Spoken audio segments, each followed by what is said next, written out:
Tonight, we're taking a journey backward through nearly 3 centuries of history. Our destination? The cobblestone streets of Boston during the 1750s, where the ocean carries the mingled scent of salt and wood smoke, where things smell that you'd probably rather not identify. Picture yourself waking up in a cramped wooden dwelling. Your breath hangs visible in the frigid morning air. Your bladder is screaming for attention, but the only option available is a ceramic pot shoved underneath your bed. The church bells haven't even begun their relentless assault on your eardrums yet, and you're already questioning the life choices that led you to this moment. Let's be honest here. You probably won't survive this. The diseases are everywhere. The food is questionable. The medicine available is somehow worse than the diseases themselves. When it comes to modern comfort, the 1750s simply don't deliver. This is the reality we're exploring tonight. Before you get too comfortable, so let me ask you to do something. Like this video if you're finding value in it. Subscribe if you genuinely connect with what we're doing here together. And drop a comment below telling me where you're listening from and what time it is there. I absolutely love seeing how our community stretches across the entire globe. All of us gathered together for this historical expedition. Now, dim those lights. Maybe turn on a fan if you want some soft background noise, and let's begin this evening's exploration together. The awakening. Your eyes open, and for a disorienting moment, you have absolutely no idea where you are. The darkness surrounding you isn't the kind you're familiar with at all. There's no soft glow from your phone charger. There's no distant hum of streetlights filtering through your curtains.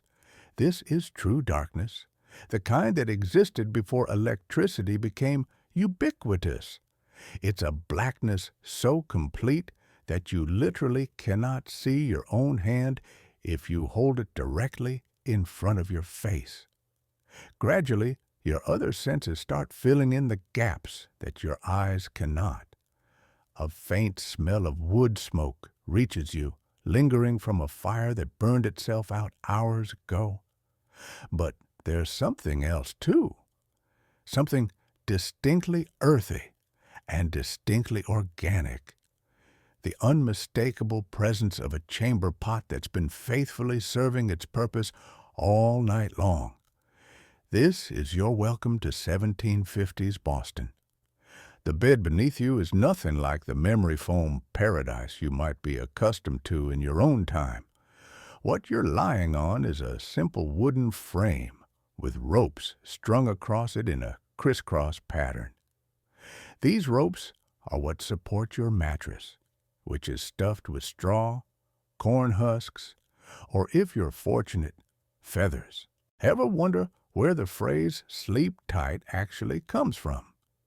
It originates from this exact era. Those ropes needed regular tightening throughout the year. Otherwise, the whole bed would sag downward in the middle, resembling nothing so much as a sad, depressing hammock. Right now, you can feel every single lump, every poke, every tiny reminder that comfort is something modern people have taken absolutely for granted. Here's something that might seem strange to you. You're not alone in this bed, not even close.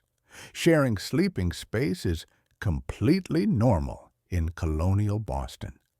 If you're a child, you're probably squeezed in alongside several siblings. If you work as a servant or apprentice, you might be sharing with other household members of similar status. Even married couples often share their bedchamber, and sometimes their very bed, with children, relatives, or guests. The concept of privacy, as you understand it, simply does not exist in this world. The entire family might sleep in a single room with parents occupying the main bed while children sleep on trundle beds that slide underneath during daylight hours.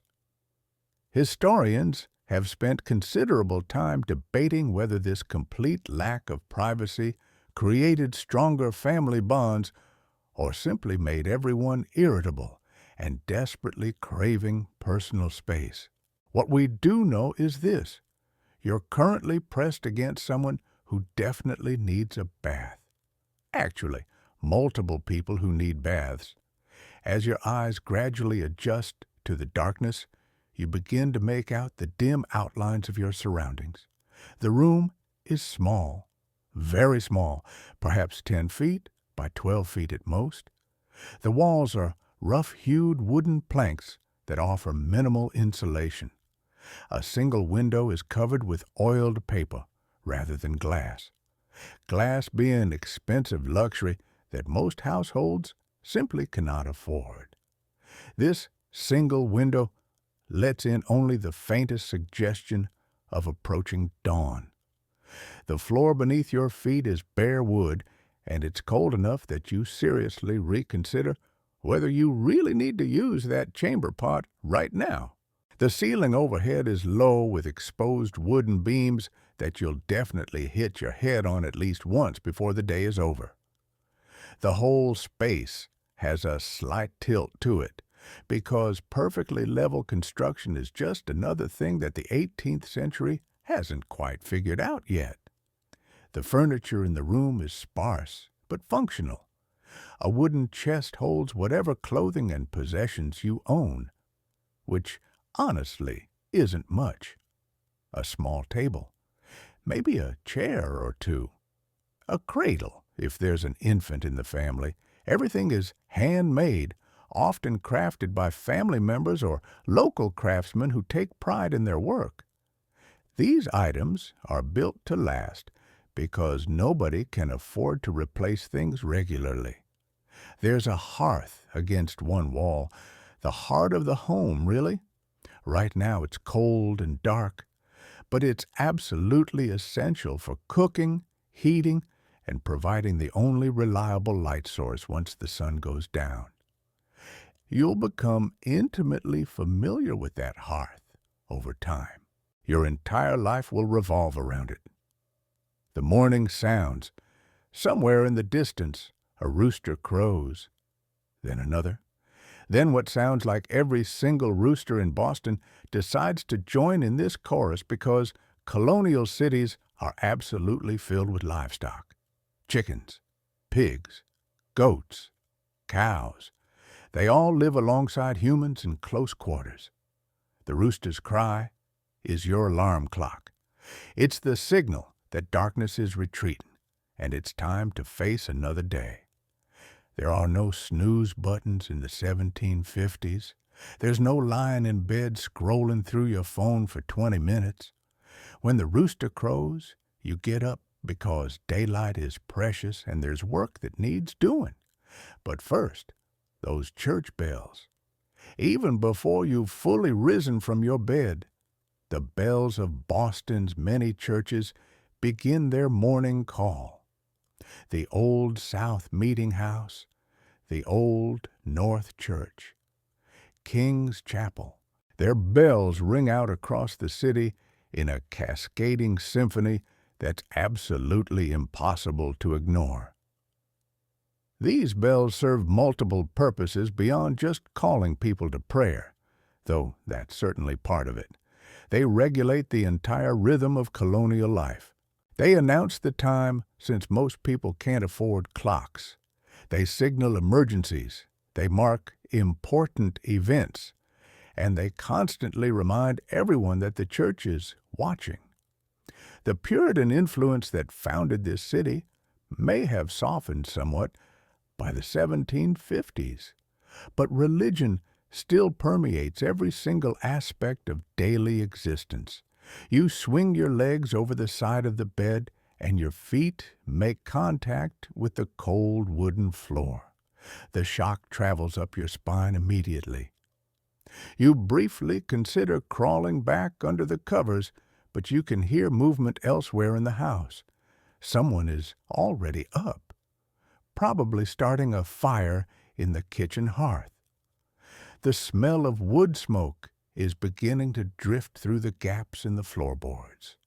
In colonial Boston, the household rises together, works together, and survives together. Individual schedules are a luxury nobody can afford. The room you're in might be on the second floor of a modest wooden house, typical of Boston's residential areas. The city in 1750 is home to roughly 15 to 16,000 people, making it one of the largest urban centers in all of British North America. Though by today's standards, it would barely qualify as a small town. The houses are packed closely together, built of wood, and extremely vulnerable to fire. This fact terrifies city officials and will eventually lead to several devastating fires over the coming decades. The streets outside are narrow and winding. They follow no particular grid pattern, a remnant of the city's organic growth from a small Puritan settlement into a bustling colonial port. You reach for the chamber pot because some needs are truly universal, regardless of the century. Chamber pots are ceramic or metal vessels kept under the bed or in a corner for obvious purposes throughout the night. In the morning, someone, usually a woman or servant, has the delightful job of emptying these pots. In nicer homes, the contents might go into a designated cesspit. In less nice situations, well, let's just say that the streets of Boston aren't dirty entirely by accident. The concept of indoor plumbing is centuries away from becoming reality. Running water, flush toilets, sewage systems, these are the stuff of fantasy in colonial Boston. You're going to become very comfortable with discomfort as you navigate this world. Here's a quirky detail that might surprise you about colonial sanitation.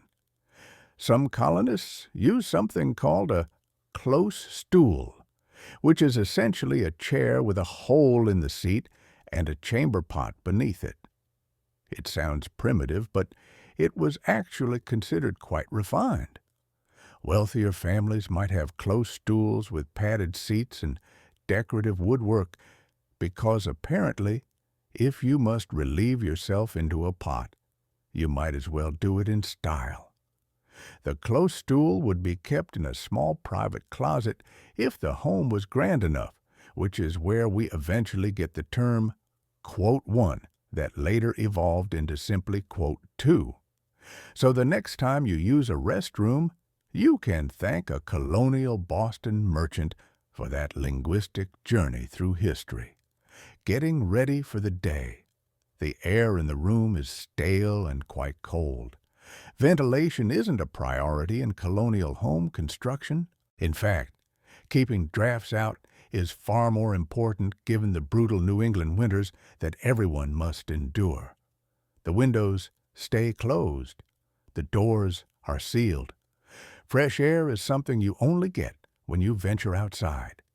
This creates a particular atmosphere inside colonial homes, a blend of smoke, sweat, cooking smells, and all the other odors that humans generate when living in close quarters without modern hygiene. You'll get used to it. Everyone does. Your nose adapts remarkably quickly when there's no alternative. You rise fully now, standing in the dim morning light, preparing yourself to face a day in 1750s Boston. The floor creaks beneath your weight. It's another reminder of the house's entirely wooden construction. You can hear the family stirring around you, voices murmuring, the clatter of someone handling pots near the hearth. The bells continue their ringing, softer now, becoming part of the background noise of the city. Somewhere a dog barks. Somewhere else a merchant is already opening his shop, hoping to catch early customers. The waterfront, which is just a few blocks away, is waking up to receive ships that have crossed the Atlantic. This is your world now, a world of chamber pots and church bells, of shared beds and cold floors, of wooden houses and deeply uncertain futures, a world where tomorrow isn't guaranteed and every sunrise is earned through the hard work of simply surviving. You take a deep breath of that stale, smoky air and prepare yourself to begin your day. But first, you really should do something about that bed hair. Unfortunately, mirrors are expensive, combs are a luxury item, and your hair is about to become the least of your problems. The cold floor bites at your feet as you stand in the dim morning light, and you realize with growing horror that getting dressed in 1750s Boston is going to be an absolute ordeal. There's no grabbing a t-shirt and jeans from a closet. Clothing in the colonial era is complicated. It's layered. It seems specifically designed to make your life difficult. You're also not starting with a nice hot shower to ease you into consciousness.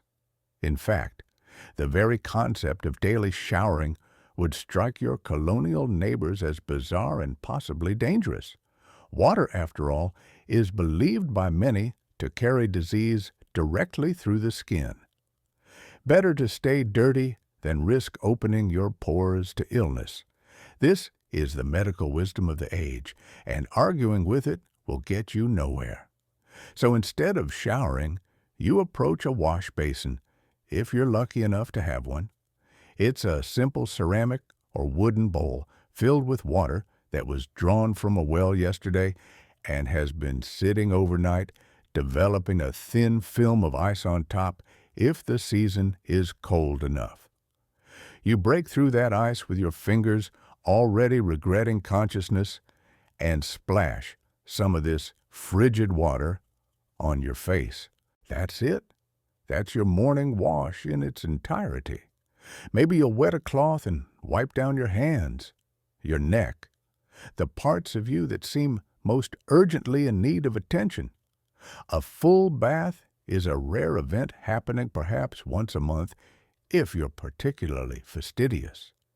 And it involves the laborious process of heating water over the fire and filling a wooden tub that the whole family will likely share one after another in the same increasingly murky water. Your teeth present another challenge altogether. Toothbrushes exist in the 1750s, but they're far from common.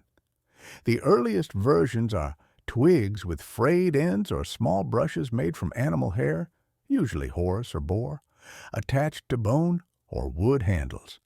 Most colonists, however, simply rub their teeth with a cloth, perhaps dipped in salt or sage, and call it good. The result is exactly what you'd expect. Dental hygiene in colonial America is atrocious by modern standards. Tooth decay is rampant.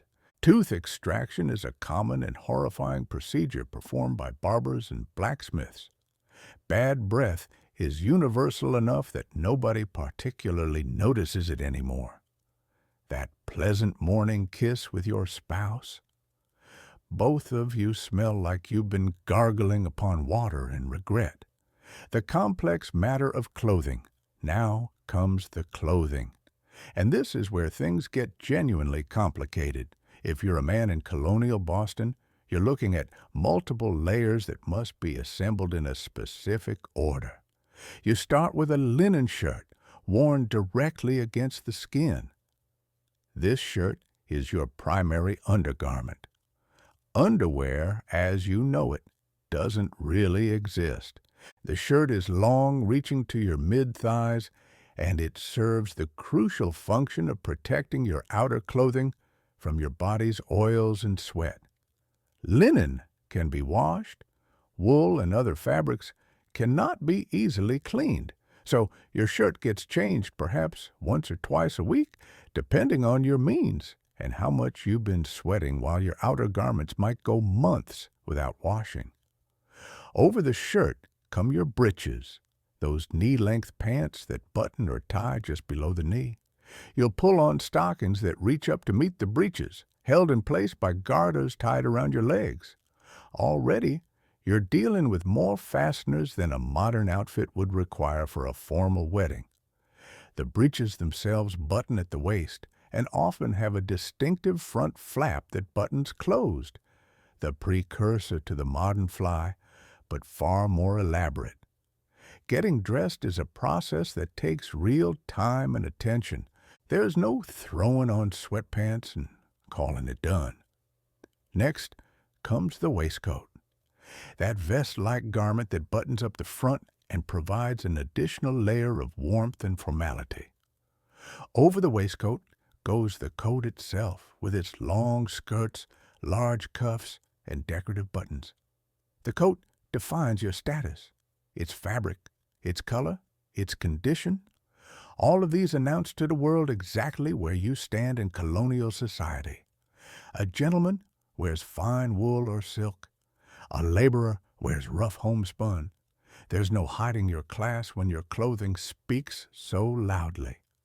For women, the process is even more laborious. And here's where you really start to appreciate modern fashion. A woman's morning begins with a shift, the female equivalent of the man's shirt, a long linen garment worn directly against the skin. Over the shift come stays, the precursor to the corset. These are stiff, boned garments that lace up the back or front, designed to shape the torso into the fashionable silhouette of the era.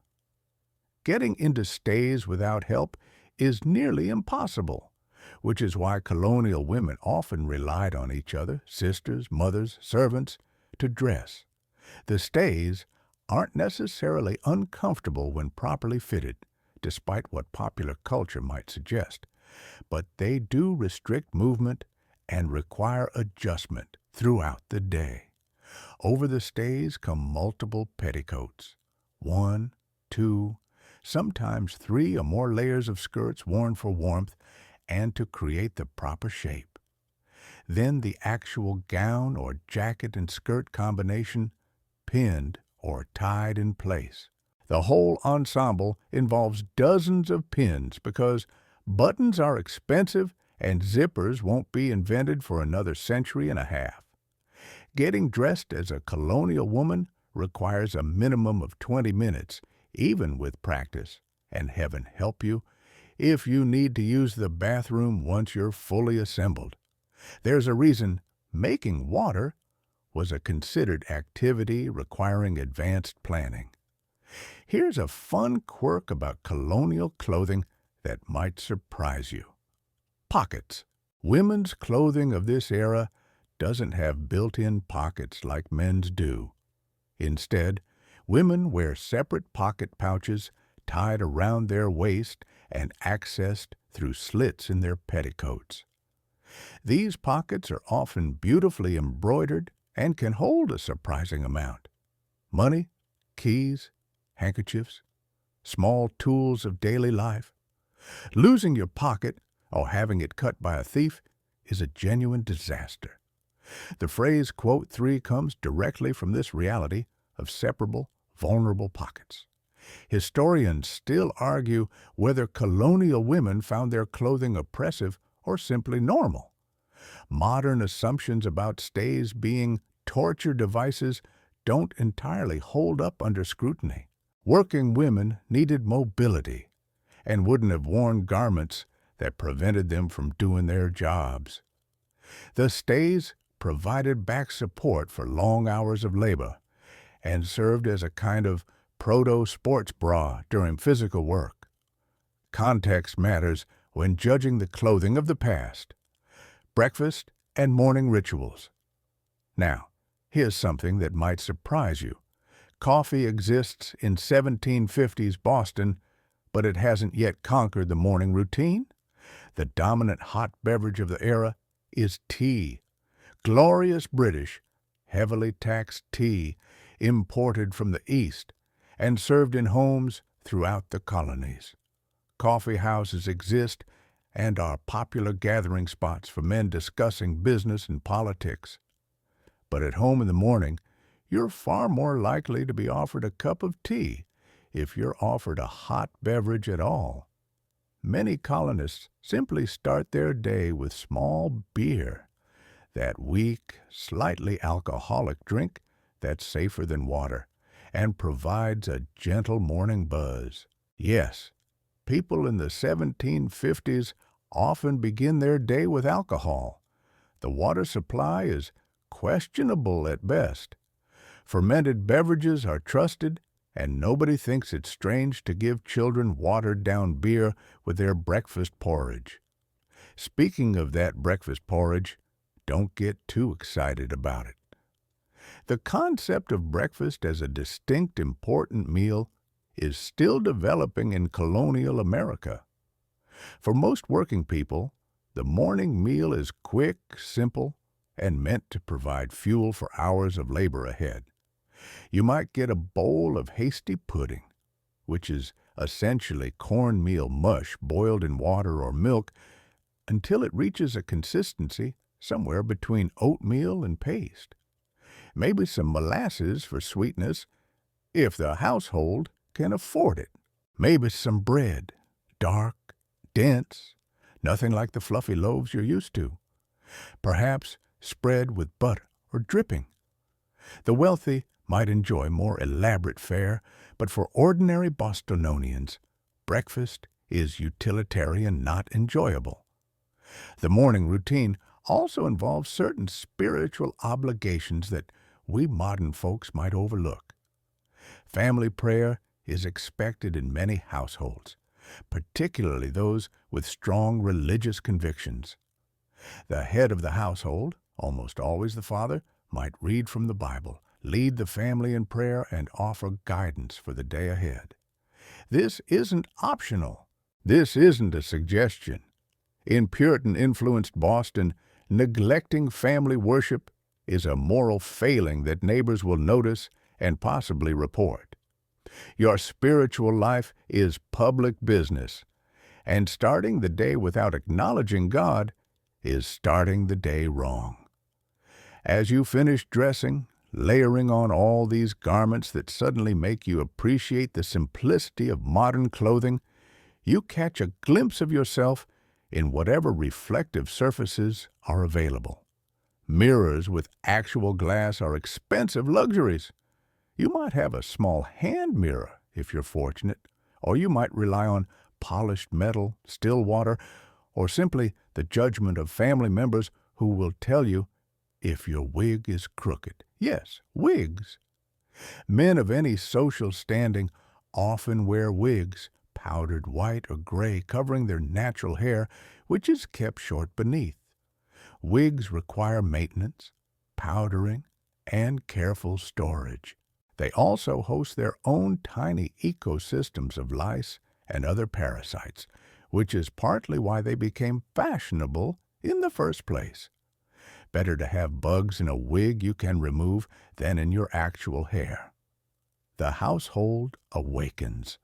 The bells outside have settled into their usual pattern now, marking time as reliably as any clock. The household is fully awake. The fire is burning in the kitchen hearth, and the smell of smoke and cooking is filling the entire house. You're dressed. You're somewhat clean by 1750s standards, and you're ready to face the day. Your stomach growls, reminding you that breakfast awaits, however humble it might be. But before you head downstairs to that waiting bowl of mush, take a moment to appreciate what you've already accomplished. You've navigated a world without running water, without central heating, without elastic waistbands or zippers or any of the thousand small conveniences that make modern mornings bearable. You've started your day in colonial Boston, and you've survived the first hour. The church bells are ringing. The rooster is still crowing.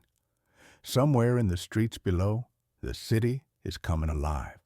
Only 16 or 17 more hours until you can collapse back into that lumpy, shared rope-strung bed.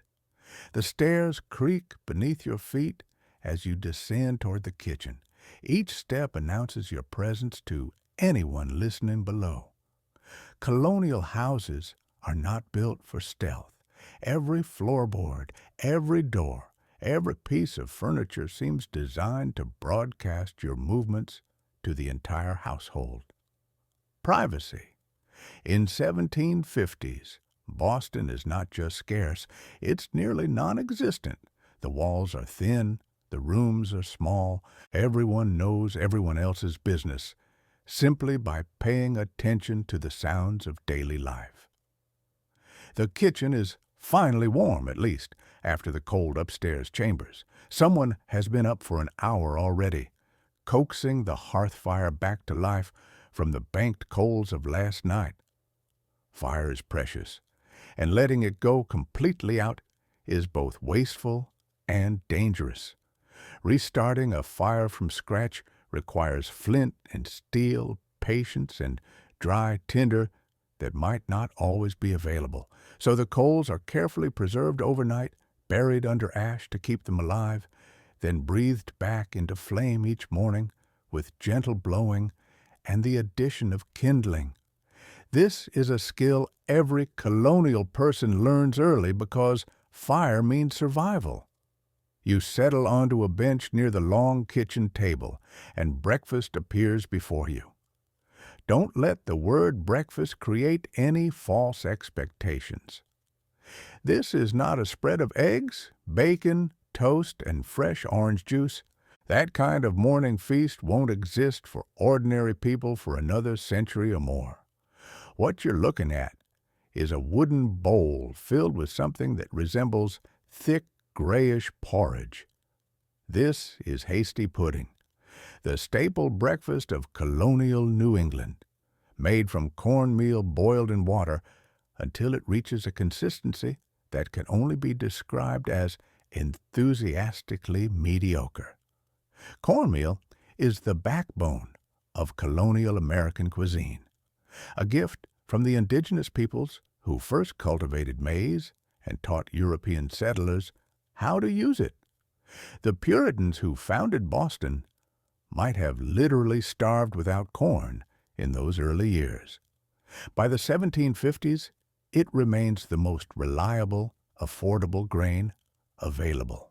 Wheat is grown in the middle colonies, but it's more expensive and often reserved for bread on special occasions. Corn, on the other hand, can be ground into meal, boiled into mush, baked into bread, or fermented into whiskey. It's the Swiss Army knife of colonial grains, and you're going to eat a lot of it. The hasty pudding before you has been sweetened slightly with molasses, that thick, dark syrup imported from the Caribbean sugar plantations, where enslaved Africans labor under brutal conditions to produce the sweetness that makes colonial life a little more bearable. You don't think about this as you eat. Most colonists don't. The connection between the molasses in your breakfast and the human suffering that produced it exists, but it's abstract, distant, easy to ignore when you're hungry, and the porridge is warm. This is one of the uncomfortable truths about colonial Boston. Its economy is deeply entangled with the Atlantic slave trade, even when that connection isn't immediately visible. The street life begins. Along with your porridge, you might receive a slice of bread.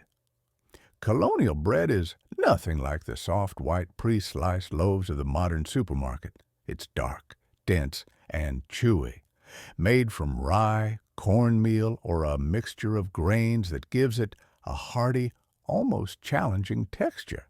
This bread requires serious jaw work.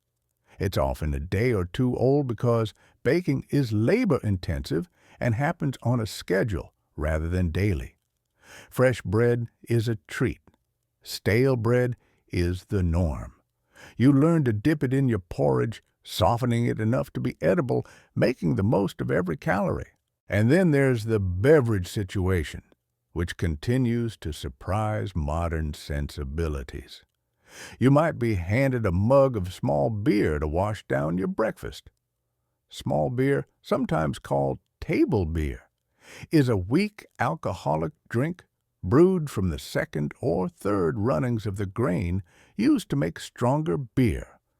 It contains only 2 or 3% alcohol, not enough to get you drunk, but enough to make the water safe to drink. Because that's the real issue here. You cannot trust the water. Boston's water supply in the 1750s comes from wells and springs.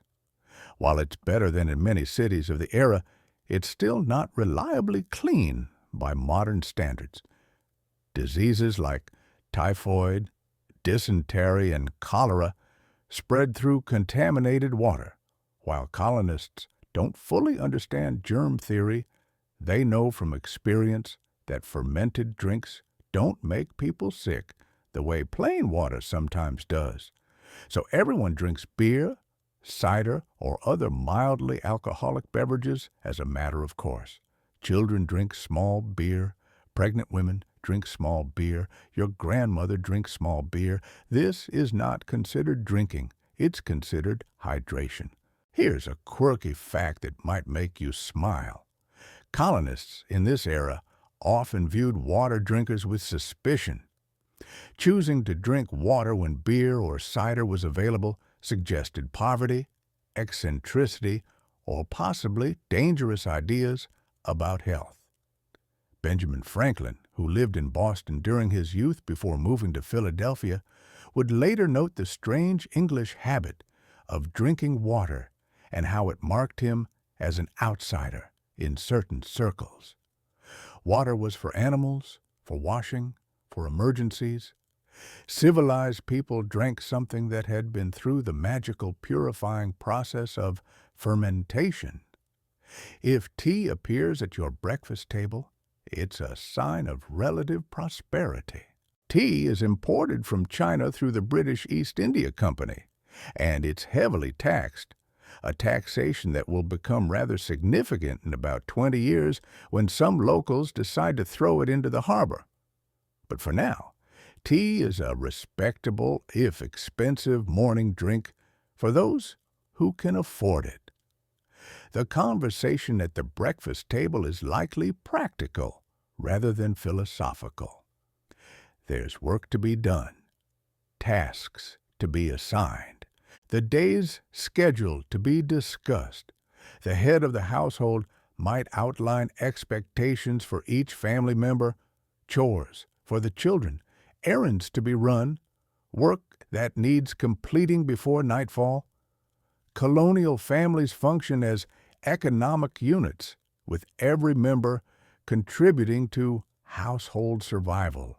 There's no such thing as a child who's too young to help, no concept of retirement, no safety net of government assistance. You work because everyone works from the moment you're capable until the moment you're dead. Historians still argue whether colonial families were closer or more strained than modern ones. On one hand, they spent virtually all their time together, labored side by side, depended on each other completely. On the other hand, that constant proximity left little room for individual identity, personal growth, or escape from difficult relationships. If you didn't get along with your family, tough luck. You were stuck with them anyway. As you scrape the last of the porridge from your bowl, because wasting food is unthinkable when calories are hard won, you might notice the other items on the table. Perhaps there's cheese if the family keeps a cow, or has access to a neighbor who does. Maybe some preserved meat, salted or smoked, to last through the months when fresh food is unavailable. Fruit is seasonal and rare. Vegetables are limited to what can be stored through winter. Anything that would spoil quickly is simply not part of the regular diet. The variety of food available in a modern grocery store would be incomprehensible to a colonial Bostonian. The idea that you could eat strawberries in January, bananas from another continent, fresh fish from the Pacific Ocean. These would seem like the fantasies of a madman. Breakfast ends quickly because there's no time to linger. The household is already moving into the rhythms of the workday, and you need to be moving with it. Dishes get scraped clean, rinsed in the same water that will serve multiple purposes before being thrown out and set aside. The table is cleared, the fire is tended, the next meal is already being planned. In colonial Boston, food preparation is a constant, ongoing process that occupies much of the household's attention and labor. You stand up from the table, your stomach not quite satisfied, but no longer demanding immediate attention. The hasty pudding sits in your belly like a vaguely warm lump, providing the calories you'll need to get through the morning. The small beer has taken the edge off your thirst without clouding your mind. You're fed after a fashion and ready to face whatever the day brings. But first, you need to step outside and experience colonial Boston streets in all their malodorous glory. The city is waiting with its pigs and its mud and its noise and its people. You take a breath of the relatively clean air inside the house, appreciating it one last time before you open the door and enter the chaos of 1750s urban life. The streets of colonial Boston. The front door swings open and the morning hits you like a wall of sensation. Sound, smell, sight. Everything is immediate and overwhelming. You're about to discover that colonial Boston is many things, but quiet and clean are definitely not among them. The door closes behind you, and you stand for a moment on the threshold, trying to process what your senses are telling you. The first thing that hits you is the smell. If you've ever wondered what a city smells like without modern sanitation, without garbage trucks, without sewage systems, without any of the infrastructure that makes urban life bearable, well, here's your answer. It smells like a barnyard that's been marinating in human waste and industrial processes for about 100 years, which is essentially what it is. The streets of 1750s Boston are not streets as you understand them. There's no asphalt, no concrete, no carefully planned drainage systems. The main thoroughfares might be paved with cobblestones if you're lucky, but even these are uneven, broken, and treacherous to walk on. Most streets are simply packed dirt, which sounds acceptable until you remember that dirt plus rain equals mud, and mud plus all the organic matter deposited daily by humans and animals equals something approaching quicksand made of nightmare material. You're going to need to watch your step carefully for every moment you're outside. And speaking of organic matter, let's talk about the animals. Boston in the 1750s is home to thousands of domesticated animals that roam the streets with a freedom that would horrify modern urban planners. Pigs are everywhere, snuffling through garbage, rooting in the mud, providing a sort of primitive waste disposal service that the city tacitly relies upon. Pigs eat garbage. There's a lot of garbage. The math works out in a disgusting sort of way, but it means you're constantly navigating around swine who have absolutely no interest in yielding the right-of-way to a mere human. Chickens peck at the ground, scattering when you walk past only to reconvene moments later. Dogs roam in packs, some belonging to households and some belonging to no one, living off scraps and whatever they can scavenge. Horses pull carts and carriages, leaving behind the inevitable evidence of their passing, Cattle are driven through the streets to market, adding their contributions to the biological stew beneath your feet.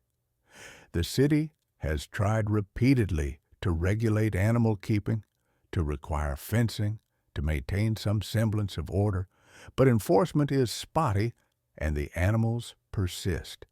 The sounds are equally overwhelming. After the relative quiet of morning, the city has come fully alive with a symphony of commerce and chaos. Vendors cry their wares from every corner. Fresh fish, fresh cod from the bay, oysters, fine oysters, 6 for a penny, milk, fresh milk. Here, the street sellers have developed a kind of rhythmic calling that carries over the general din, each with their distinctive song that regular customers learn to recognize. Carts rumble over cobblestones with a bone-jarring clatter. Horses whinny and stamp. Dogs bark. Somewhere, a blacksmith's hammer rings out, providing a steady metallic heartbeat to the morning. And then there are the human sounds. Conversations, arguments, laughter, the crying of children, the shouting of men conducting business or settling disputes. Boston is a dense city packed within its relatively small peninsula, and everyone lives practically on top of everyone else. Privacy in public is as impossible as privacy at home. Your business is everyone's business. Your affairs are subject to community inspection, and anything you say might be overheard by a dozen people you didn't notice listening. The streets themselves follow a pattern that makes sense only if you understand how Boston grew. This wasn't a planned city laid out in careful grids like Philadelphia would be. Boston evolved organically from its Puritan beginnings, with streets following old Native American paths. The contours of the land, the needs of early settlers who built where it seemed convenient without thinking about future traffic patterns. The result is a maze of winding lanes, narrow alleys, and unexpected dead ends that can confuse even long-time residents. You navigate around a pile of refuse that's been dumped in the street. This is completely normal as there's no municipal garbage collection and people simply throw their waste outside. Hopefully, the pigs will get to it before it attracts too many rats. You step over a stream of suspicious liquid running down the center of the lane, following the slight grade toward the harbor. This is the kennel, the channel in the middle of many streets that serves as an open sewer, carrying away what it can and leaving behind what it can't. The smell intensifies as you pass. Here's something that might shock you. People are dumping chamber pots out of upper-story windows with only a cursory warning cry of "Gardez l'eau," a corruption of the French "garde l'eau," or "watch out for the water." Looking up is as important as looking down when walking through Colonial Boston. Getting splashed with someone's nighttime output is a genuine hazard, and the perpetrators face only minor fines if caught. The city has tried to regulate this practice, requiring people to carry their waste to designated locations. But enforcement is lax, and old habits die hard. Despite all this, life goes on. Shopkeepers have opened their doors, displaying goods on counters that extend into the street. The cooper rolls barrels toward the waterfront. A woman carries a basket of bread balanced on her head, weaving through the crowd with practiced grace.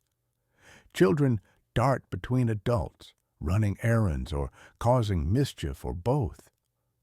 Street life in colonial Boston is vibrant, energetic, and utterly indifferent to the mess beneath everyone's feet.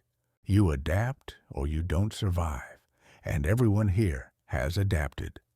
The architecture and fire risk, the architecture around you tells the story of a city constantly rebuilding itself. Wooden buildings dominate, pressed close together, their upper stories often jutting out over the street to maximize interior space. These overhangs create a kind of covered walkway effect in some areas, providing shelter from rain, but also blocking light and air. Fire is a constant concern. These wooden structures burn with terrifying speed, and Boston has already experienced several devastating fires that swept through entire neighborhoods. The Great Fire of 1711 destroyed much of the downtown area, and everyone knows another one is just a spark away. Historians still argue whether colonial Boston was particularly filthy compared to other cities of the era, or merely average. London, Paris, Amsterdam. All the major European cities face similar challenges of sanitation, animal control, and urban density. By the standards of the 18th century, Boston was actually considered relatively clean and well-ordered. It had regulations, it had attempts at street cleaning, it had a civic consciousness that tried to address the worst problems. They just didn't have the technology or infrastructure to make those attempts fully successful. You pass by one of Boston's many wharves, and the city's true nature reveals itself. This is a port, first and foremost, a place where the Atlantic Ocean meets the American continent, where goods and people and ideas flow constantly between the old world and the new. The wharves extend into the harbor like fingers reaching for the ships that are Boston's lifeblood.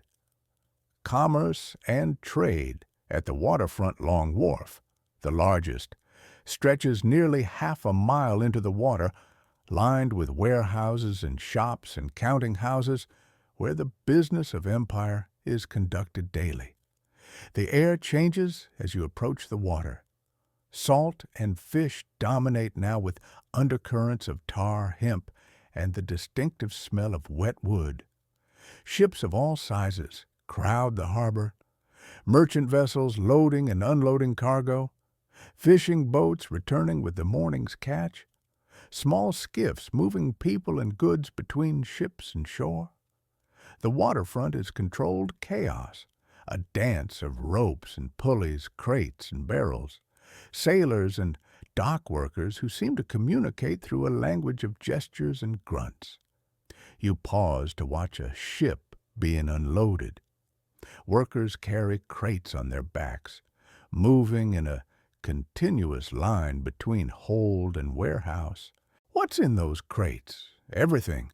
Wine from Portugal, cloth from England, sugar from the Caribbean, manufactured goods from across Europe, and going out, filling the holds for the return journey, fish, lumber, furs, ships themselves built in Boston's famous shipyards. The city exists because of this trade, grew wealthy on this trade, depends on this trade for everything that makes it more than a small settlement clinging to the edge of a vast continent.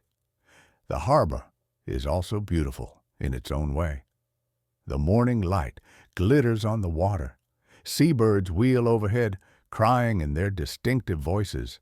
The islands of Boston Harbor dot the distance, some inhabited, some wild. On a clear day, you can see for miles across a bay that indigenous peoples fished for thousands of years before any European sail appeared on the horizon. There's a romance to seaports, a sense of possibility and connection to distant places that even the smells and sounds of commerce can't entirely dispel. You take a deep breath, regretting it immediately given the olfactory situation, and prepare to continue your exploration. The waterfront is calling with its ships and sailors and stories from across the world. Colonial Boston is dirty, it's smelly, it's loud, it's chaotic, but it's also alive in a way that sanitized modern cities sometimes aren't, buzzing with the energy of thousands of people working, trading, surviving, dreaming. The waterfront pulls you forward like a gravitational force, and you find yourself walking toward Long Wharf, that remarkable finger of commerce extending deep into Boston Harbor. The wharf is a city within a city. Nearly 2,000 feet of shops, warehouses, counting houses, and taverns built directly over the water with ships moored alongside like horses at a hitching post.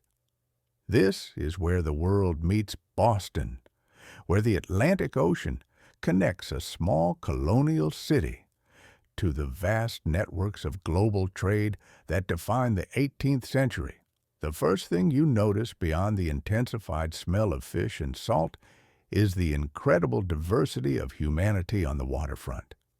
Sailors from every corner of the Atlantic world work side by side here, Englishmen and Scots, Irishmen and Germans, Africans, both enslaved and free, indigenous peoples from nearby nations, men from the Caribbean and South America. Even occasionally, someone from as far away as India or China. The maritime world is cosmopolitan in ways that the inland colonies are not. The dock is a place where accents blend into a kind of pidgin commerce speak, where the color of your skin matters less than your ability to tie a proper knot or haul a proper load. You watch a ship being prepared for departure, and the coordinated chaos is mesmerizing. Sailors scramble up the rigging with a casualness that makes your stomach flip, walking on ropes 50 feet above the deck as comfortably as you'd walk across a room. These men, and they're almost entirely men with women appearing on ships only rarely and in specific circumstances, have skills that take years to develop. They can read the wind by the feel on their cheek, predict weather by the color of the sky, navigate by stars they've watched since childhood. A good sailor is worth his weight in cargo, and captains compete fiercely for the best crews. The cargo itself tells the story of colonial Boston's place in the world. Coming in, you see crates marked with the names of London merchants containing everything from textiles to hardware to luxury goods for wealthy colonial consumers. Wine barrels from Spain and Portugal are rolled-down gangplanks destined for taverns and private cellars. Sugar and molasses from the Caribbean, produced by enslaved labor on brutal plantations, will be transformed into rum in Boston's many distilleries. This rum will then be traded for more enslaved people in Africa, completing a triangular trade that enriches some while destroying countless others. The economics of the colonial Atlantic are soaked in blood, even when the ledgers look merely like columns of numbers. Going out, the ships carry the products of New England's land and labor. Fish is the biggest export. Dried, salted cod that can survive months of voyage to feed enslaved people in the Caribbean, Catholic populations in Europe during Lent, and markets across the known world.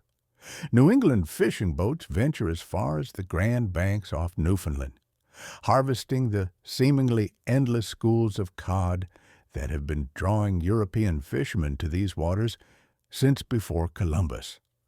The phrase, quote 7, isn't a joke in Massachusetts.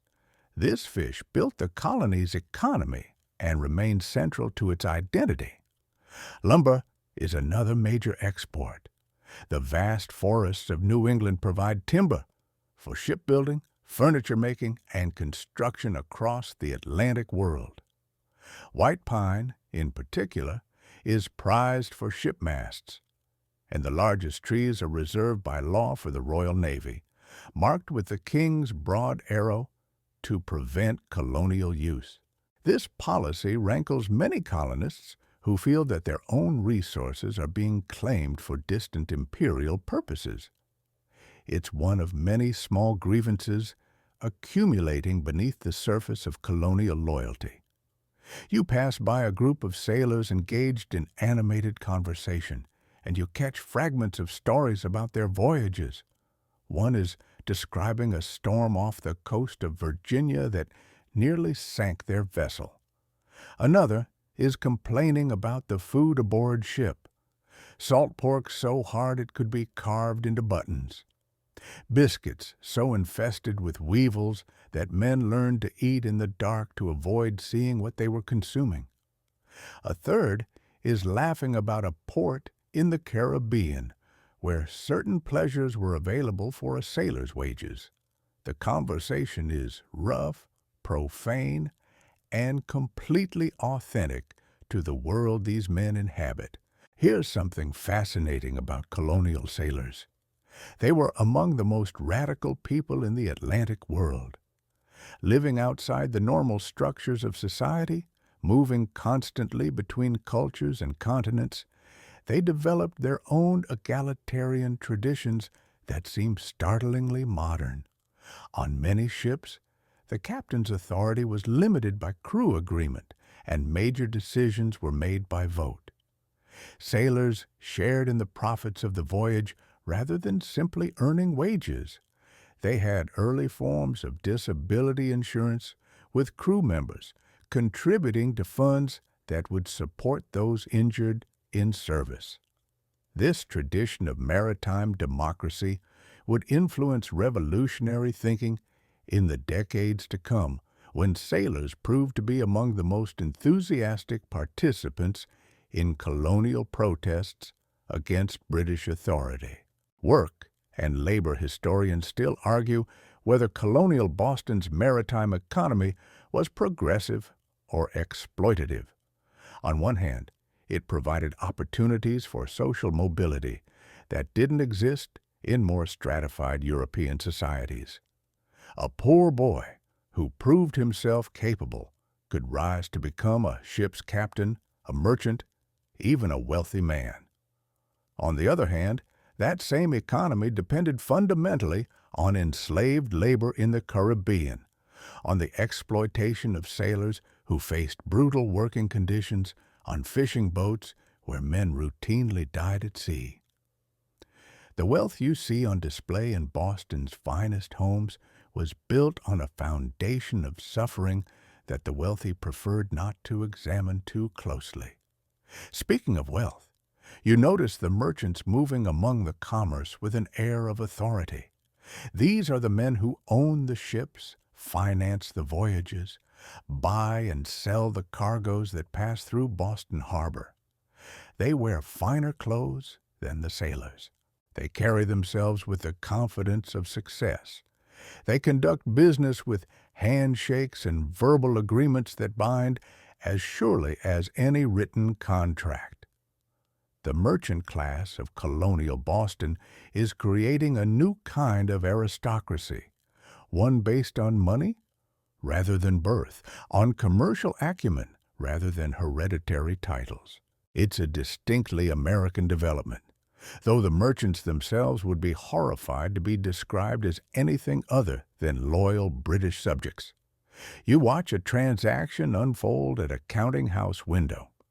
A ship's captain presents his cargo manifest to a merchant's clerk, who checks the numbers against expected deliveries. Currency changes hands, probably not actual coins, but bills of exchange. Those paper promises that allow complex transactions to occur without the physical movement of heavy metal money. The merchant himself appears, reviews the paperwork, asks a few questions about the voyage. Goods that left England months ago have finally arrived, and now they'll be distributed to shopkeepers throughout Boston and beyond, eventually finding their way into the homes of ordinary colonists. The waterfront is also a place of information exchange. News from across the Atlantic arrives with every ship, sometimes months old by the time it reaches Boston. What's happening in London? Has the king made any important decisions? Are there wars being fought in Europe that might affect colonial affairs? Sailors and ship captains are walking newspapers, carrying gossip and intelligence that spreads through the taverns and counting houses before appearing in the official gazettes. In an age before telegraph, telephone, or internet, the speed of information is limited to the speed of a ship crossing the ocean. The waterfront is where news first touches land. Different forms of labor. Let's explore what options might be available to you in the hierarchical, labor-intensive world of colonial Boston. If you're a man born into a family of means, you might be destined for one of the learned professions, minister, lawyer, or physician. These are the most prestigious occupations in colonial society, requiring education, training, and a certain social standing to enter. A minister leads the spiritual life of his community, a position of enormous influence in religious New England. A lawyer navigates the complex legal disputes that arise in any commercial society. A physician attempts to heal the sick, though healing in the 1750s often means doing more harm than good. These professionals wear different clothes. They speak differently. They move in social circles above the common trades, but most men in colonial Boston are craftsmen, shopkeepers, or laborers. This is where the real texture of urban work emerges. Consider the trades available: blacksmith, cooper, tanner, cobbler, silversmith, printer, joiner, cabinet maker, mason, glazier, rope maker, sail maker, baker, butcher, brewer, chandler, hatter, weaver, dyer, tailor, barber, and dozens more. Each trade has its own guild traditions, its own hierarchy from apprentice to journeyman to master, its own secrets passed down through generations. Each fills a necessary role in the colonial economy, producing goods that cannot yet be mass manufactured. The silversmith, for example, holds a particularly honored position. Paul Revere is working in Boston during this era, though his famous ride is still decades away. He crafts beautiful objects, teapots, tankards, spoons, bowls, that serve as both functional items and displays of wealth. Silver is also a store of value. In the absence of reliable paper currency, owning silver objects is like keeping money in a more beautiful form. A silversmith must be artist, metalworker, and businessman all at once, managing a complex trade that requires substantial investment in tools and materials. The printer is another influential tradesman. Benjamin Franklin learned his trade in Boston before moving to Philadelphia. The skills he developed here would serve him throughout his remarkable life. Printing is a craft that shapes public opinion, spreading news, political argument, and religious instruction throughout the colonies. A printer needs literacy, of course, but also mechanical aptitude to operate the press, business sense to attract customers, and often political savvy to navigate the censorship and controversy that printed words can generate. Let's say you're a young man of modest background with no family trade to inherit. Your most likely path is apprenticeship, binding yourself to a master craftsman for a term of years, typically 7, in exchange for training, room, board, and eventually the skills to make your own living. The apprentice system is the backbone of colonial economic life, the mechanism by which knowledge and skill pass from one generation to the next. Being an apprentice is not glamorous. You'll live in your master's house, subject to his authority almost as completely as a child is subject to a parent. You'll start with the most menial tasks: sweeping the workshop, carrying materials, running errands, and only gradually be trusted with actual craft work. Your master controls your time, your behavior, even your social life. Apprentices caught frequenting taverns or engaging in other disapproved activities face punishment. The contract you sign or that your family signs for you is legally binding, and running away from your apprenticeship is a crime that courts take seriously. But there's a reason young men accept these terms. At the end of the apprenticeship, you become a journeyman, free to sell your labor to any master who will hire you. And if you're skilled and lucky, you might eventually become a master yourself, owning your own shop, taking on your own apprentices, building your own small piece of economic independence. Social mobility is real in colonial America, even if it's neither easy nor guaranteed. You find yourself drawn to a workshop doorway where the rhythmic sound of hammer on metal has been pulsing steadily for the last several minutes. Inside, a blacksmith works at his forge. Beside him, sweating in the heat, is a boy who can't be older than 14. This is apprenticeship in its most immediate form, a window into how colonial society reproduces itself, how knowledge passes from one generation to the next, how young people are shaped into productive members of the community, how the gap between childhood and adulthood is bridged through years of hard labor. The apprentice system is one of the most important institutions in colonial America, though it's rarely mentioned in history books focused on wars and politics.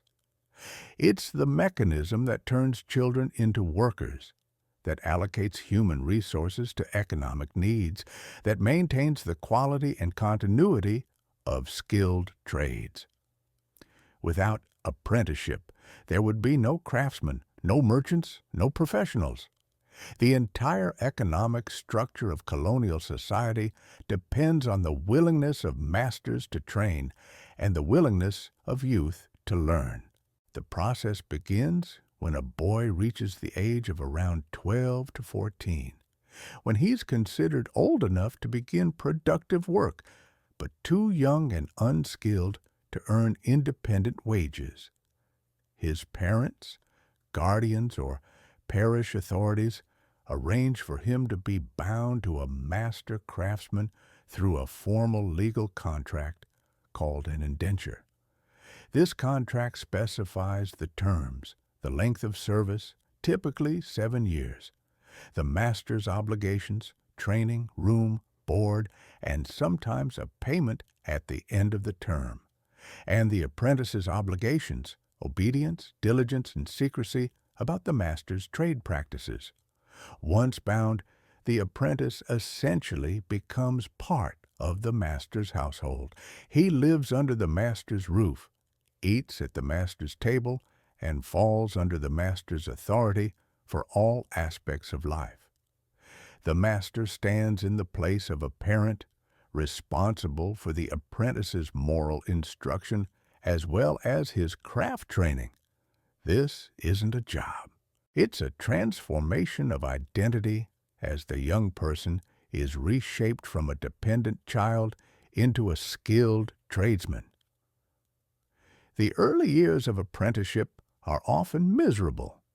The young apprentice is the lowest-ranking member of the household, below the master's wife, below any older apprentices, below even the family dog in some practical respects. His tasks are the ones nobody else wants: sweeping the workshop, hauling heavy materials, running errands in all weather, performing whatever menial chores the master or mistress assigns.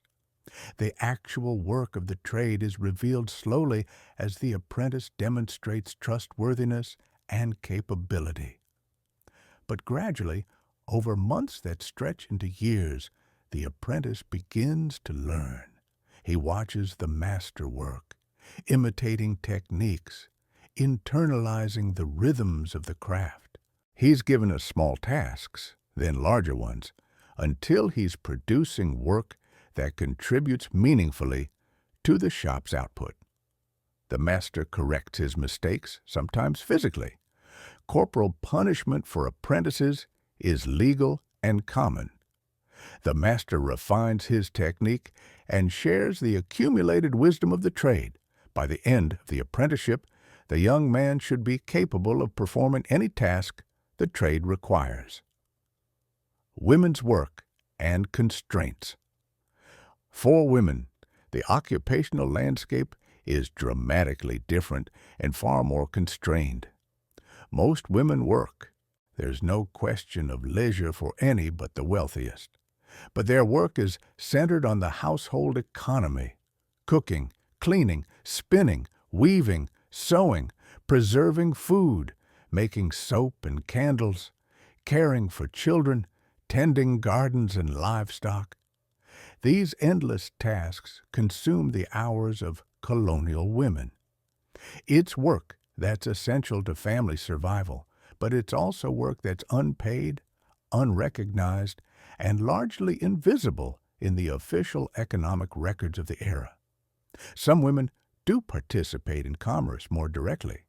Widows sometimes inherit and run their husbands' businesses. There are women, tavern keepers, shopkeepers, and traders who manage successful enterprises despite the legal and social obstacles. Single women might work as seamstresses, laundresses, or domestic servants. A few pursue skilled trades, though they're generally barred from formal apprenticeships and guild membership.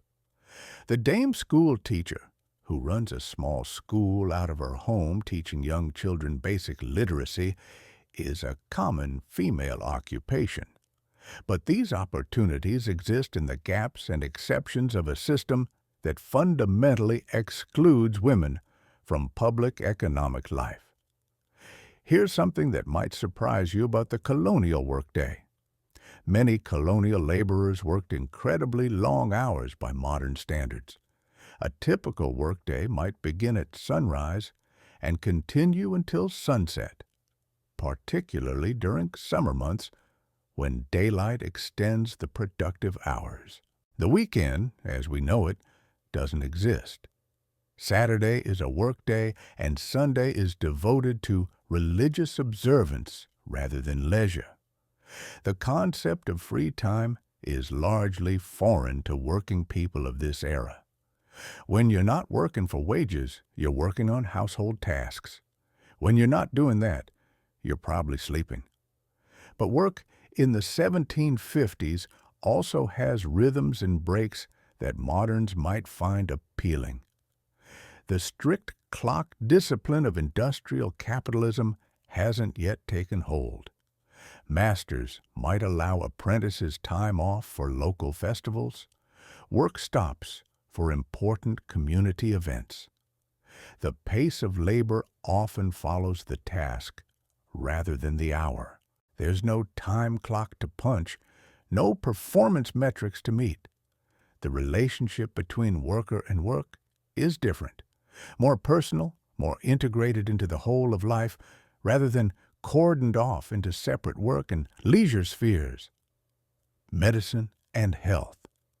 As afternoon edges toward evening, you find yourself reflecting on the forces that shape colonial life. Your stomach rumbles, reminding you that breakfast was far too many hours ago.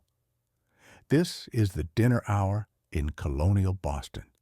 Dinner being the main meal of the day, eaten in early to mid-afternoon when work can be interrupted and daylight still permits a proper gathering. You've been walking through colonial Boston for hours now, and perhaps you've noticed something that modern eyes might at first overlook. Not everyone on these streets is free. Among the servants, the sailors, the craftsmen, and the merchants walk enslaved people. Black men, women, and children who are legally property, bought and sold like livestock. Their labor extracted under threat of violence. This is the uncomfortable truth about 1750s Boston. Slavery exists here in the heart of what we'll later claim to be freedom's cradle, and it shapes the city's economy, society, and daily life in ways we cannot ignore.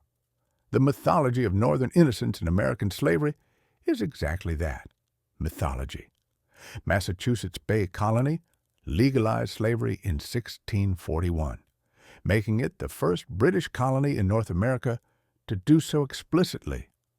By the 1750s, enslaved people constitute roughly 10% of Boston's population, perhaps 1,500 to 2,000 souls in a city of roughly 16,000.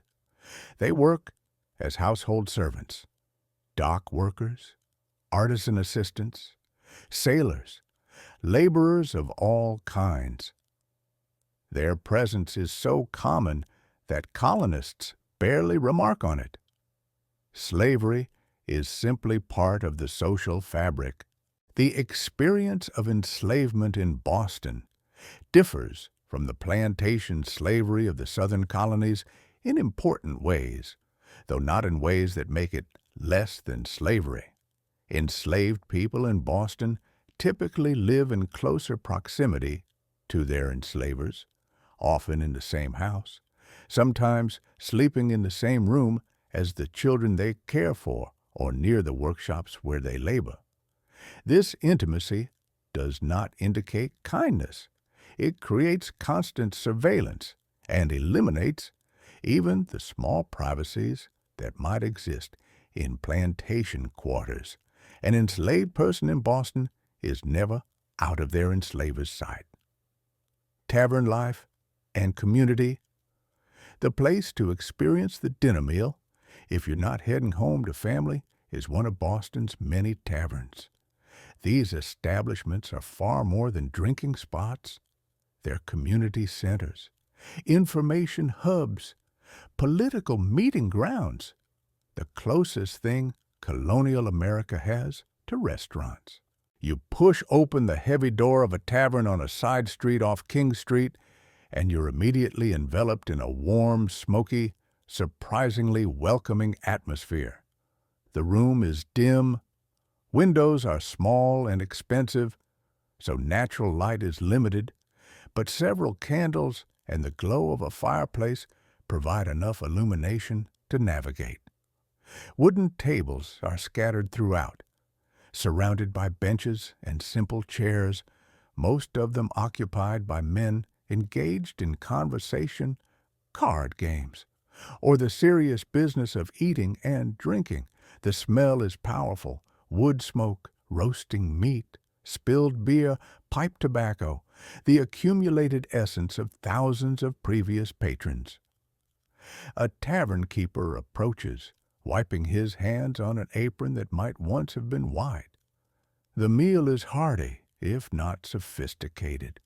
A thick slice of roasted pork, bread that's been softened in the meat drippings, something that might be turnips boiled into submission. The flavors are simple: salt, fat, the slight char of meat roasted over an open fire. But your hungry body doesn't complain.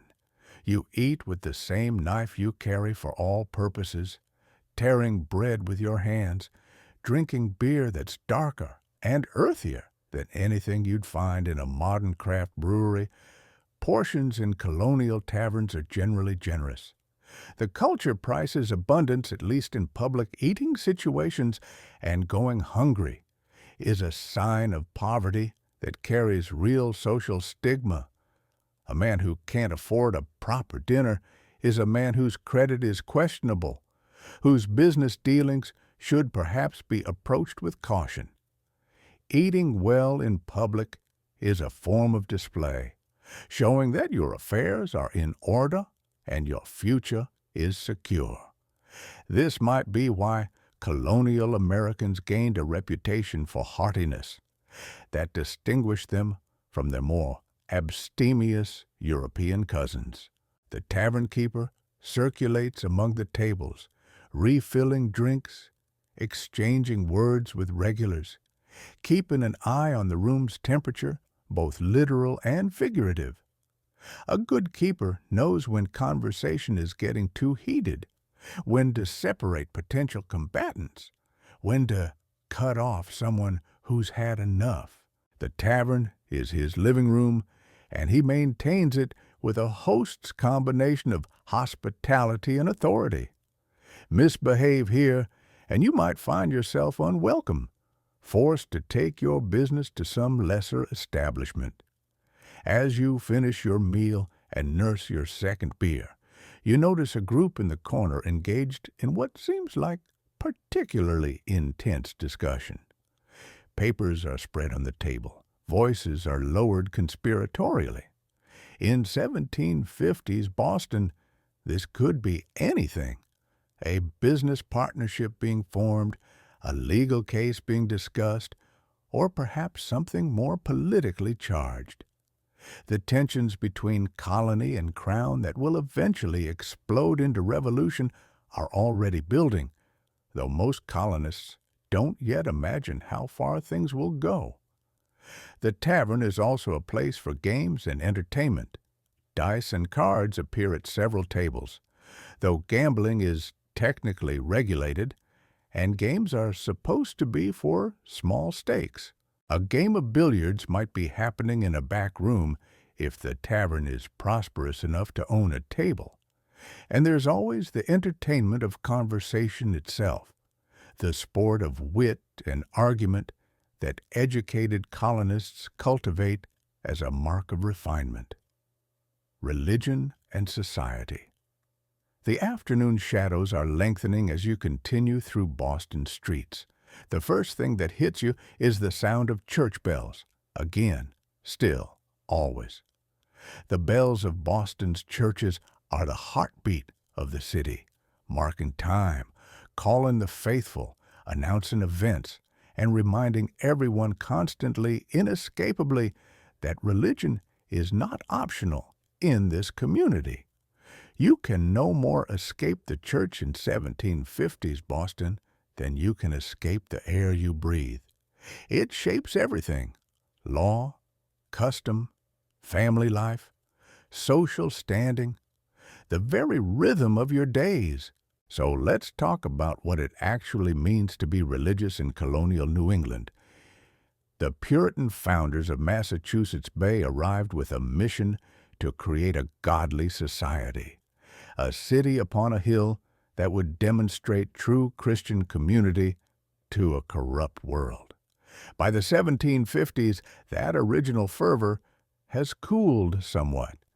The strict theocracy of the founders has given way to a more commercially oriented society, but the structures they established remain powerful. Most adults are required by law to attend church services. Most children are catechized in religious principles. Most public discourse is framed in religious terms.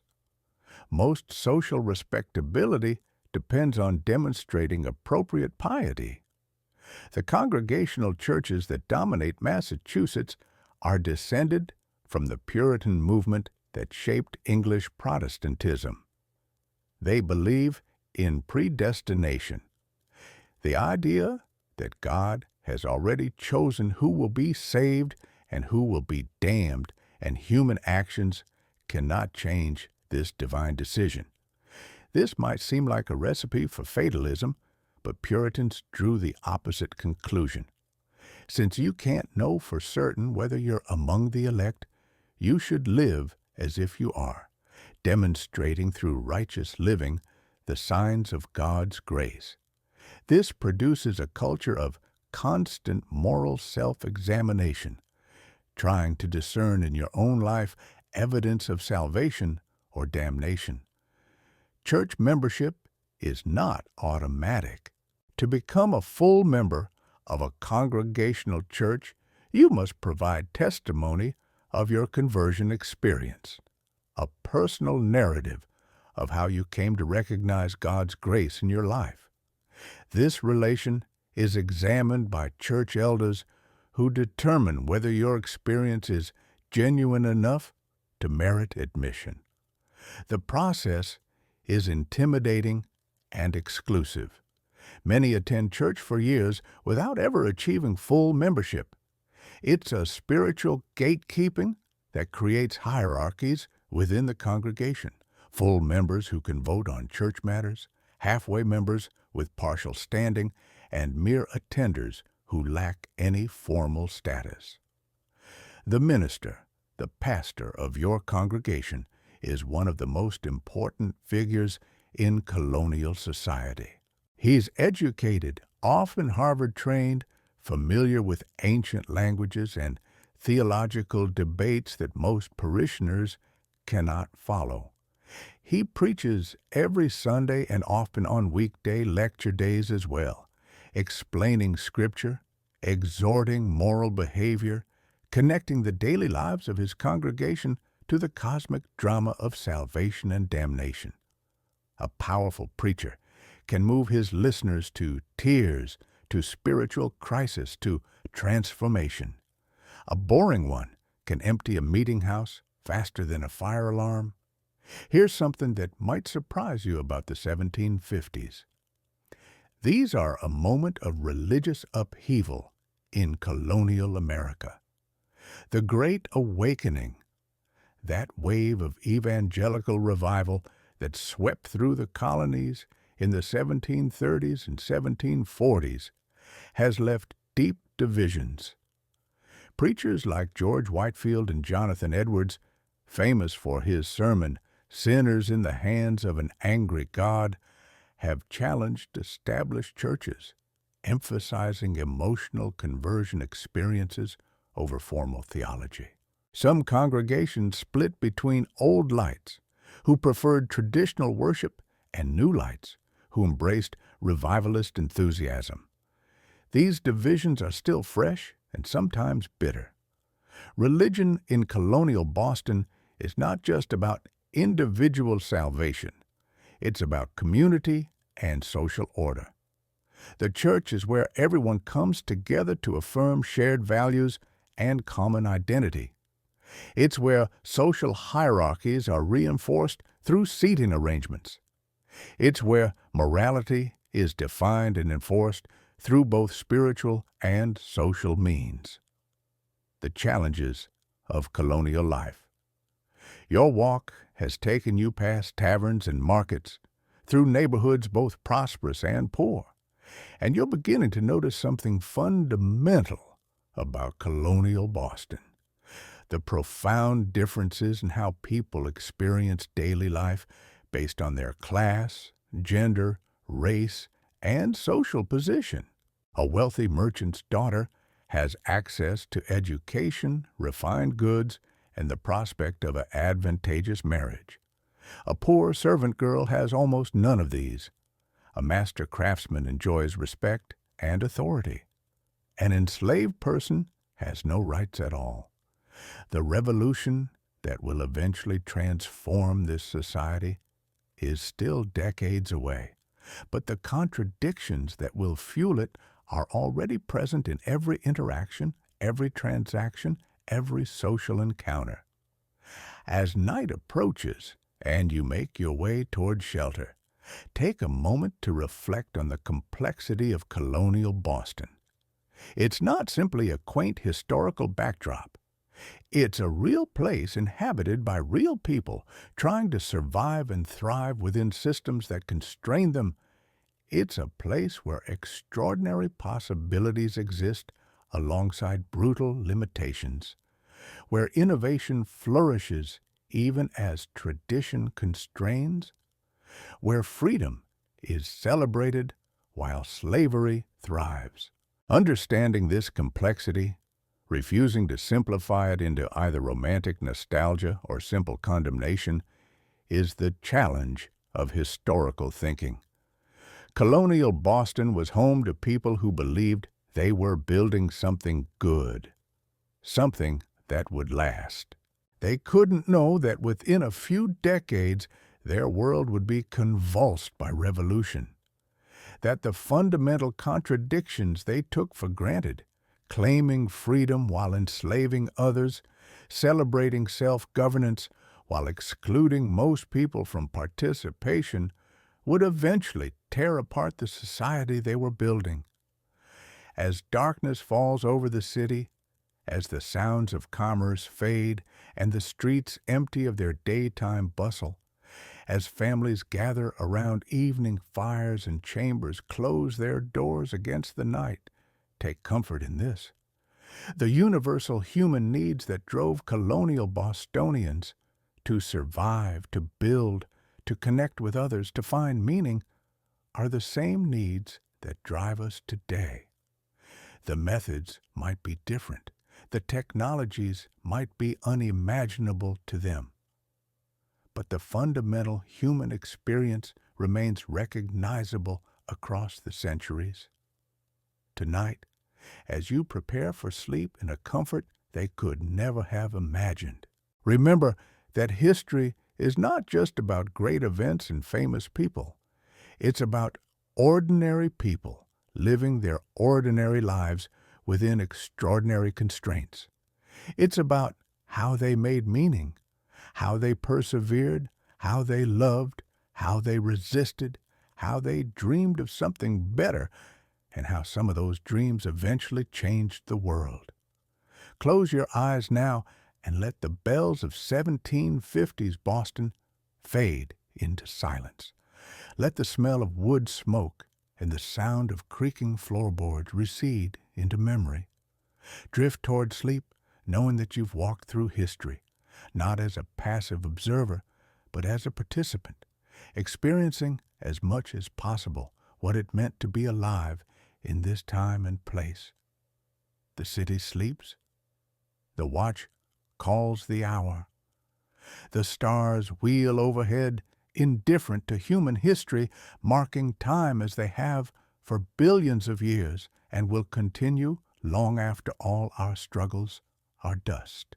Rest now in the comfort of your modern bed, grateful for the thousands of advances that separate your morning from this colonial one. Tomorrow, you'll wake to a world unimaginably different from the one you explored tonight. But tonight, hold the memory of colonial Boston close. Let it inform how you see the world. Let it deepen your appreciation for the conveniences you take for granted. And let it remind you that every moment you live is someone's history, and how you live it matters. The evening rituals and nighttime. As darkness settles completely over Boston, the rhythm of the city shifts entirely. The workday ends. The shops close. The streets empty. What began as a bustling center of commerce transforms into something quieter, more intimate, more domestic. The evening in colonial Boston brings a particular kind of peace that comes from the cessation of labor, though rest is never complete or entirely certain. The streets fill briefly with people heading home, workers making their way from shops and docks, children being shepherded inside by parents. The occasional servant running final errands before nightfall makes proper work impossible. The bells from the churches ring out one final time, marking the hour and reminding everyone that the day is ending and tomorrow will bring its own demands. By the time complete darkness arrives, most of Boston's residents are home, settled into their households for the evening ahead. The fires that have burned throughout the day are now carefully banked, raked, so that the coals can be preserved overnight and brought back to life in the morning. A fire allowed to go completely cold is not just an inconvenience. It's a waste of precious resources and time that tomorrow's labor cannot afford. Inside the homes, families gather in whatever room contains heat. The kitchen in most modest dwellings, the parlor in houses of greater means. The scene is remarkably similar across most households, gathered close to the warmth of the fire, children gradually becoming drowsy, women continuing needlework by the firelight, men discussing the day's events or considering the work that tomorrow will bring. The evening meal, supper, is simpler than the midday dinner. Bread, cheese, perhaps, some leftover meat, if the family had good fortune with their stores. Maybe a simple pie or pudding, if someone had the energy to prepare it. The meal is not about indulgence, but about providing enough sustenance to sleep comfortably, without being so full as to cause discomfort through the night. For families with strong religious conviction, evening worship follows the meal. The father reads from Scripture. The family gathers to pray together. Children recite catechism passages they've memorized. This isn't viewed as burden, but as essential. The spiritual protection of the household against the perils of the night that will follow. The teaching that evil lurks in darkness, both literal and spiritual, makes evening prayers feel like genuine necessity rather than mere custom. Education and learning. While the evening worship happens in some households, in others, the time is filled with what education can happen by firelight. A parent might teach a child letters by scratching them in ash or sand. Someone might read aloud from a precious book while others listen. Stories are told. Skills are demonstrated. The transmission of knowledge in colonial Boston happens not in schools. Schools are available only to some, but in these daily domestic moments where experience is shared across generations. For boys fortunate enough to attend formal school, the day has involved quite different activities. Writing schools teach practical skills. Reading English, writing, arithmetic. Latin schools prepare students for Harvard. The teaching methods rely entirely on memorization and repetition. The rod for physical correction is always present. A student who cannot recite his lesson faces the real possibility of physical punishment that will teach him to remember next time. Girls' education, when it happens formally, happens in dame schools where a woman in her home teaches young children basic literacy and perhaps simple arithmetics. But most of a girl's education comes from her mother and the women around her, learning through doing, watching how to cook, how to preserve food, how to sew, how to manage a household. These lessons are no less rigorous for being informal and happening without written curriculum or formal assessment. The concept of childhood as a distinct life stage, requiring protection and special treatment, is just beginning to develop in this era. Most colonists still believe that children are small adults who need to be shaped into productive members of society through work and discipline. The play that children do happens in stolen moments between labor, not as a protected right or important developmental activity. And yet children play nonetheless, as children always have, finding ways to have fun within whatever constraints they face. The complexity of commerce. The economic life of colonial Boston is far more complex than a simple picture of free market exchange might suggest. Every transaction is embedded in relationships, reputation, and mutual obligation that create a web of interdependence throughout the community. The merchant who sells cloth to the tailor also extends credit. The tailor pays the cloth merchant not in a single lump sum, but through a series of small payments spread over weeks or months. The merchant keeps careful account of who owes what, and this record is as binding as any formal contract. This credit-based system works because reputation matters so intensely. A person known for failing to pay debts finds themselves frozen out of the credit networks that make commerce possible. No merchant will extend credit. No one will trust them. The economic consequence of lost reputation is severe enough that most people maintain their payment obligations even when circumstances are difficult. But the system also creates vulnerability.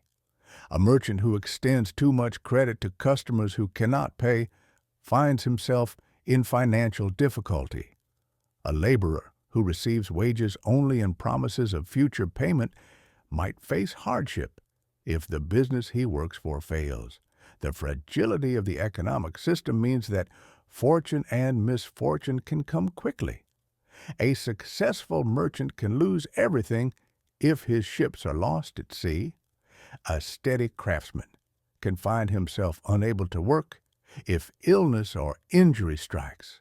The knowledge that economic life is precarious shapes behavior and attitudes in ways that moderns raised with social safety nets might struggle to understand.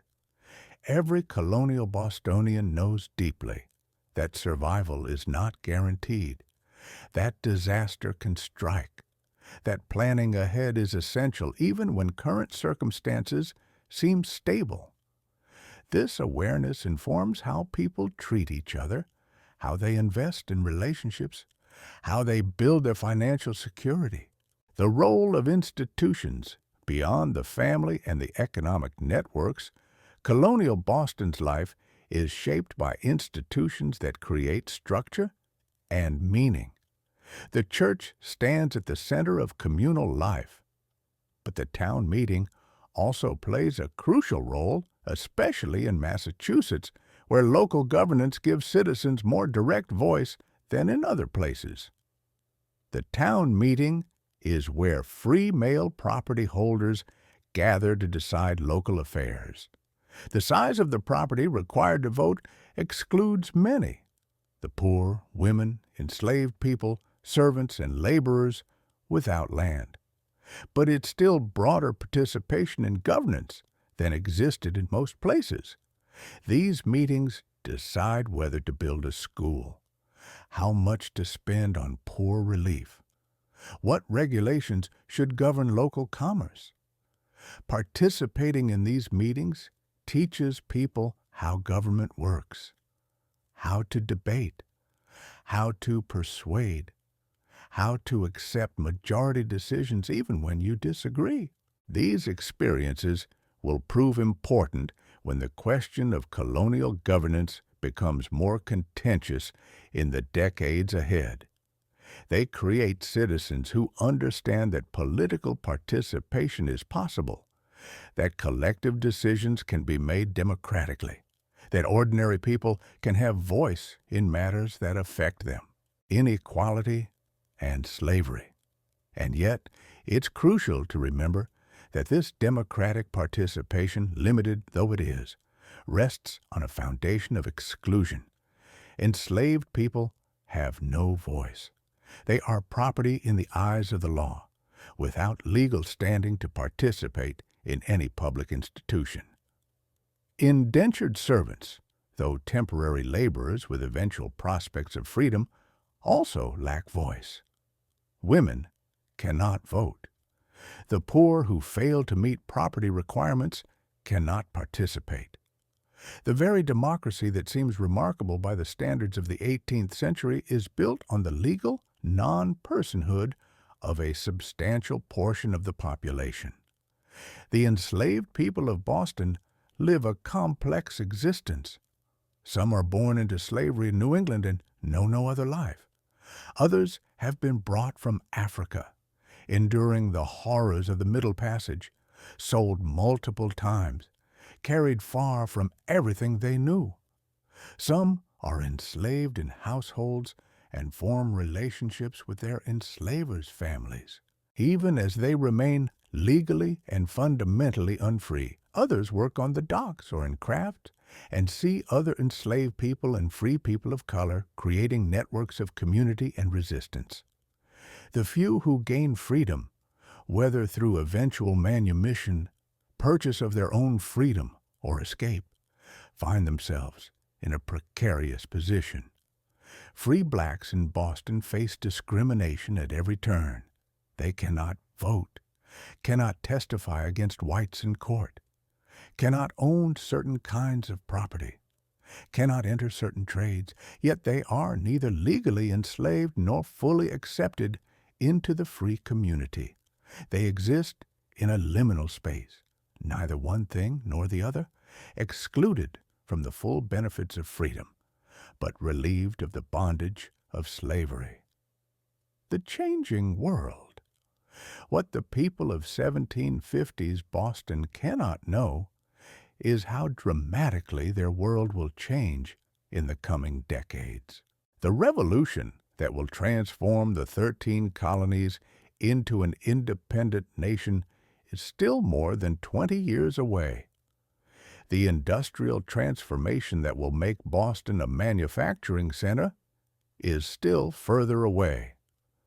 The waves of immigration that will transform Boston into a cosmopolitan city of hundreds of thousands is still more than a century in the future, but the seeds of change are already present in the ferment of ideas, the economic dynamism, the growth of literacy, and the circulation of printed materials that challenge traditional authority.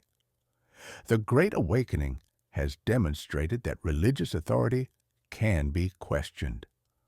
The growth of commerce is creating a merchant class with interests that sometimes diverge from those of the royal government. The experiences with self-governance in town meetings have created confidence that ordinary people can manage public affairs. The people walking the streets of Boston in 1750 are living through a moment of transition, though they don't fully realize it. They are the generation that will make the American Revolution possible, that will articulate the principles of natural rights and self-governance that will inspire revolutionary movements around the world. And the daily life they're living, the work, the worship, the commerce, the conversation, is the foundation on which that transformation will be built, the personal and the historical. As this long day in colonial Boston draws to a close, it's worth pausing to reflect on what this immersion has shown us. History is not something that happened to other people in other times. History is the accumulated experience of humans like ourselves, facing challenges that are both universal and particular to their own moment. The colonist, worried about his crops or his business, carries the same fundamental concerns as a modern person worried about similar things, even though the specific details are completely different. The woman managing her household is doing work that resembles and differs from modern household management. She lacks modern conveniences, but also lacks some of the expectations that modern women face. She has real power within her domestic sphere, but no legal standing outside it. Understanding her life requires holding these contradictions together, rather than trying to resolve them into simple judgments about whether women had it better or worse.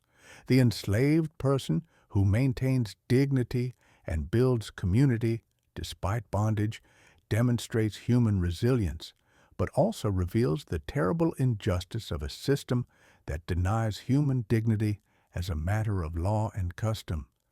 Appreciating the former doesn't minimize the latter.